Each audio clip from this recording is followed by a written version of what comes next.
Yes. Refresh. Hi, guys. Hi. Thanks for coming. Brighten up the mood. Yeah. Brighten up the mood. Hey, guys. Hi. I'm Chris, for those of you who don't know me. Everyone else, it's good to see you again. I have a pre-ramble here. This is the chapbook. It's called Bright Veil, and it's in two parts. The first are the love poems. The second part, which I'm going to read from, are really, really tiny poems about various moments of my young life, like middle school, college, high school. And the idea that I had was to get rid of them, but they're in print forever. So if you get a little hint of like an emo aspect, that's why. That's why. Okay. Braun Road. Our oil and machines and our millions. I can keep them in my gut. Much of cloud. Much of road. Much of my eyes. Drive. I sneak toward your house.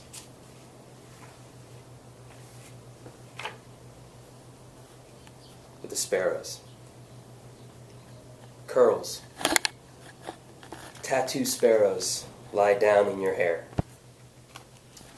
Among phone wires, the plastic verbs, books, letters, realistic prose. Each bird knows how to break in two and fit back together. Stay. Here in the doghouse rows the flavor, your fur. And being a very white place, we parked cars like it was the 50s. So we would go to the middle school, Highland Middle School. Highland School. After the championship, the bleachers sink under the moss. Might as well. Leaves its moisture roll to attach to future fallen rain. Every memory in the wood wills a new yard line. It's not true. We are two people here, and one of us should win.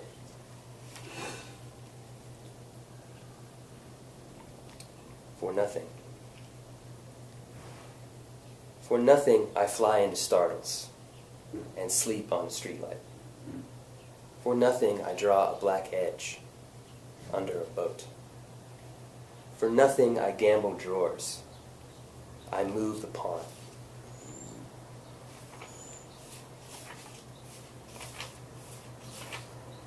The clench. Keep the eyes shut now and touch what extends from fires. What colors, coarseness, fills instruments with sound? What could the eyes reach?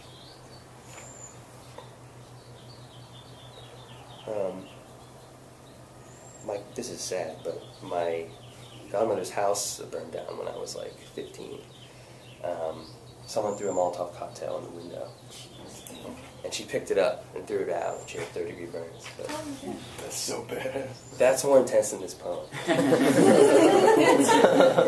But it's about burning houses. Okay. White mice. A burnt house black and pitted. Insignificant.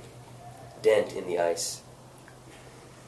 Hands shook the wood and encountered the flame and braided it.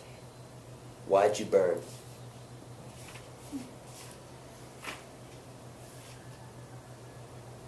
Lucinda goes. The frayed waters from Riverside rises, but she sees from the kitchen window others who've escaped the flood. She corners the sky, approaches largest seas in her simple canoe. Heaven. Heaven is a place where nothing ever happens.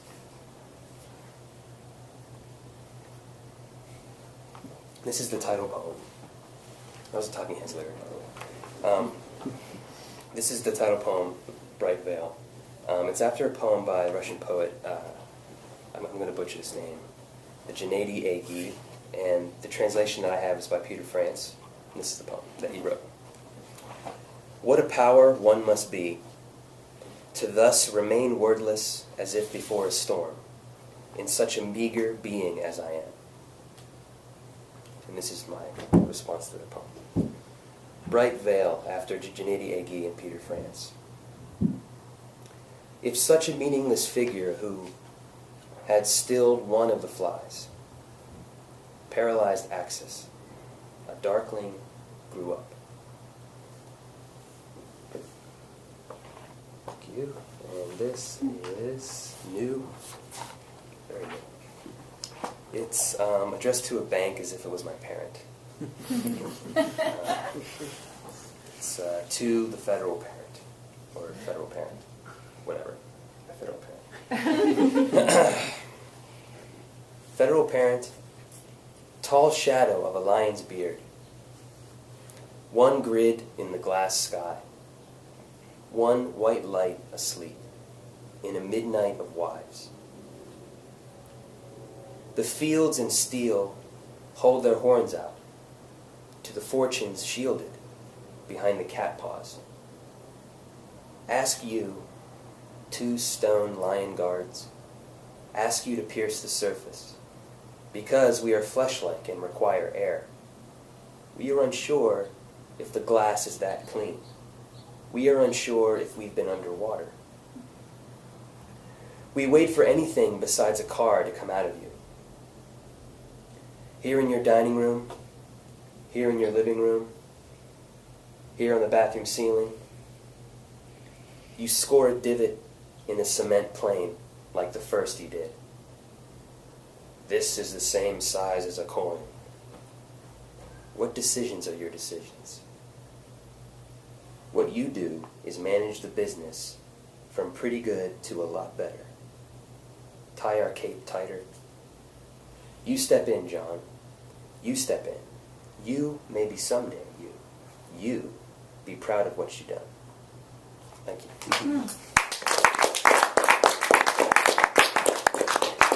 Next we have Mr. Paul Bloomer, reading from